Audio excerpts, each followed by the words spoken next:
चैत्र में यदि किसी का घर बन रहा हो, उसमें आपने सहयोग कर दिया हो, चैत्र के महीने में आपने ईख का वितरण किया हो, ईख ईख ईख जानते हैं, गन्ना, उसको बांटा हो, चाहे स्त्री हो और चाहे पुरुष हो, इसमें सहयोग करने वाले लोग गरीब के लिए घर निर्माण में मन तो बहुत कुछ करता है। अभी तो आने दो, क्या क्या होगा। अभी एक दिन हम लोग मीटिंग में बैठे हुए थे, आश्रम बड़ा परमार्थी है, शास्त्री जी बोल रहे थे, महाराज जी आने वाले समय में एक बार कुछ ऐसी व्यवस्था हो जाए। हमने कहा कैसी? जिनको बिल्कुल रहने को जगह नहीं है, एक 100-200 आश्रम उनको मकान बना करके दे दे। मैंने तालियां बजाई थी उनकी इस सोच के लिए। कितनी बड़ी बात थी। ऐसे विचार करते हैं हम बैठ करके, बोल के कभी व्यवस्था हो जाए, थोड़ा गौ माता का ये सब ठीक ठाक हो जाए, आपके संकल्प की पूर्ति हो जाए, तो आश्रम एक काम यह कर दे, जो बिल्कुल फुटपाथों पर है, उनको कहीं किसी भी प्रकार की कोई व्यवस्था नहीं है, उनके लिए 100-200 भवन बना करके आश्रम दे दे। ये सत्य है। मैं भगवान की व्यासपीठ पर बैठा हूं, आज मंगलवार है। ये मंत्रणा, इसमें क्या स्वार्थ है बताइए? कोई हमें इलेक्शन तो लड़ना नहीं है, कोई चुनाव लड़ना नहीं है, सिर्फ एक परमार्थ की ही तो बात है कि हम उनके सहयोगी हो जाएं जो बेचारे दीन हैं, जिनके पास कहीं किसी भी प्रकार की कोई व्यवस्था नहीं है। उनके लिए यह निर्माण, यह सब बनवाना बहुत मुश्किल की बात है, और सरकार के भी हाथ वहां तक पहुंच नहीं रहे। ये सोच है। चैत्र के महीना में ऐसा कोई सहयोग गरीब के मकान निर्माण में उसका सहयोगी बन जाता है, तो देखिए इसमें लिखा है कि भगवान अपनी शक्ति के साथ, नारायण लक्ष्मी के साथ, महादेव पार्वती के साथ, इंद्र इंद्रियाणी के सहित उस जीव को धरती पर स्वयं लेने के लिए आते हैं। ये तो ऐसा हो गया, कोई स्टेशन प्लेटफार्म पर, एयरपोर्ट पर पहुंचे, किसी के यहां जा रहा हो, वो पति और पत्नी दोनों हाथ में माला लेकर के स्टेशन प्लेटफार्म पर पहले से खड़े हों, सम्मान के लिए, लेने के लिए पहुंच गए हों। ऐसे जीव को लेने के लिए भगवान अपनी शक्ति के सहित इस धरा पर चल के आता है। अग्नि पुराण सुनने के लिए आप सबके लिए नया ही पुराण है, पहली बार आप सुन रहे हैं, आपको कैसा लग रहा है आप जाने, लेकिन इस ग्रंथ की कथा मुझे बहुत मलूक लग रही है, मेरे हृदय को छू रही है, मुझे बहुत अच्छा लग रहा है। इस कथा में गुदगुदी हो रही है। अष्टादश पुराणों में जो एक विविध बातें भगवान व्यास ने कही हैं, वो अद्भुत हैं और बहुत वंदनीय है। इस काम से कभी चूक मत जाना। कभी कोई गरीब असहाय आपसे सहयोग मांगने को आवे, मना मत कीजिएगा, बहुत बड़ा पुण्य का काम है। तो चैत्र के महीने को तो इसमें लगा दिया, तो हम कहां पहुंच गए? बैशाख सप्तबृहस्पति बैशाखे दत्वा शिवमयो भवेत् बलिमंडलकं चान्नै कृत्वा शाणे शिवो भवेत्। बैसाख के महीने में जो सप्त धानों का दान करता है, उनको पूरी धरती को एक दिन भोजन कराने का पुण्य प्राप्त होता है। बैशाख मास में 7 धानों का, सप्त धानों का जो दान करता है, संपूर्ण धरती के जीव को एक दिन संपूर्ण भोजन कराने का पुण्य उसको तत्काल प्राप्त हो जाता है। वैशाख के महीने में सप्त धान के अन्न के दान का इतना बड़ा प्रभाव है, अग्नि पुराण में लिखा है।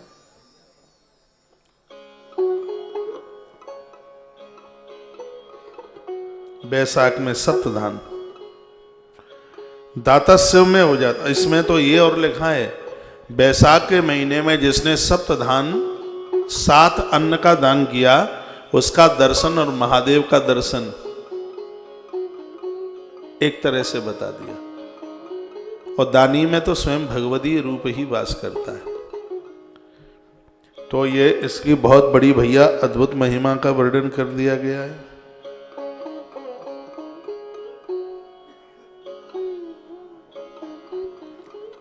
तत्पश्चात ज्येष्ठ और आषाढ़, जेठ और आषाढ़ में भी ये तीनों महीना, बैसाख जेठ आषाढ़, ये तीनों महीने की फलश्रुति एक सी ही है। अन्नदान का वर्णन इसमें किया गया।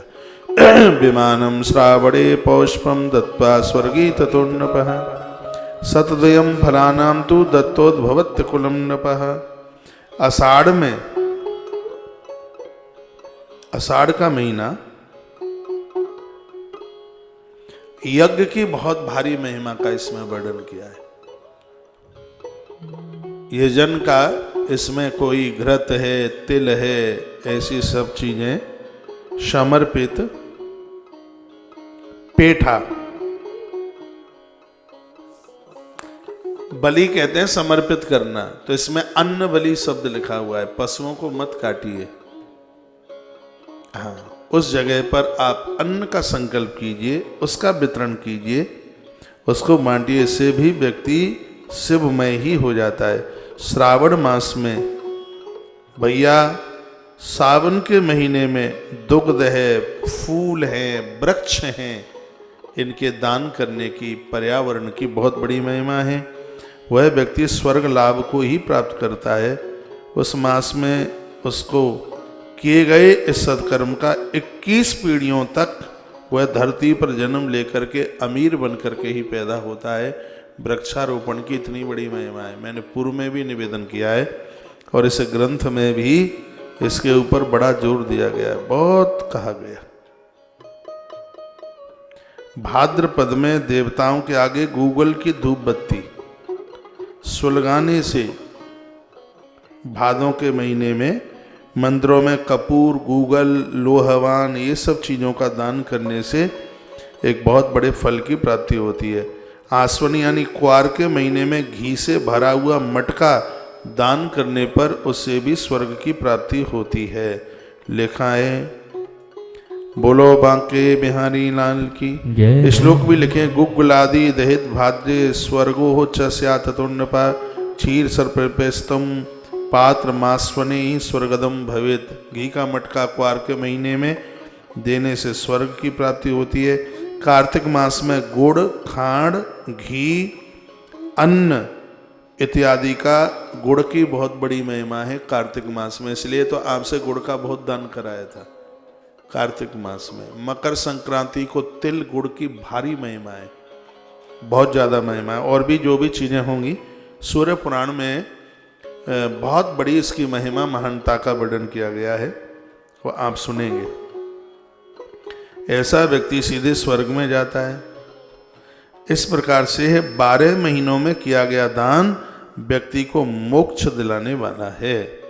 कार्तिक पूर्णिमा की बड़ी महिमा का वर्णन इस ग्रंथ के अंतर्गत किया गया है। इस प्रकार से इस दान महिमा का वर्णन पुराण के अंतर्गत गाया गया है।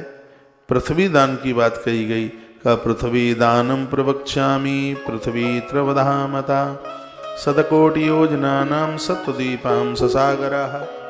बहुत धरती पर दानों का वर्णन किया, लेकिन धरती का जो दान है वो अति दान में है।